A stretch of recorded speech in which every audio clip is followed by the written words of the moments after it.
You ask Tiger to calculate. This deals with linear inequalities with one unknown. The final result is x smaller than 27 over 2 smaller than 131 over 2. Let's solve it step by step. Group all constants on the right side of the inequality. Subtract 9 from both sides.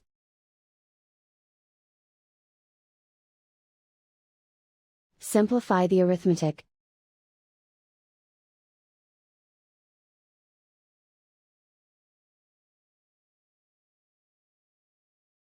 Isolate the x. Multiply both sides by inverse fraction 3 over 2.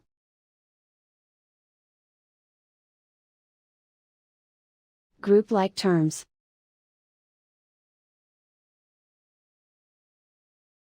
Multiply the coefficients.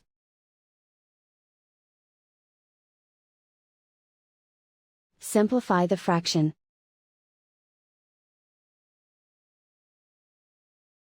Multiply the fractions.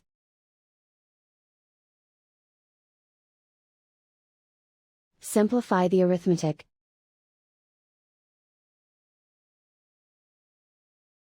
Plot the solution on a coordinate grid. And so the final result is x smaller than 27 over 2 smaller than 131 over 2.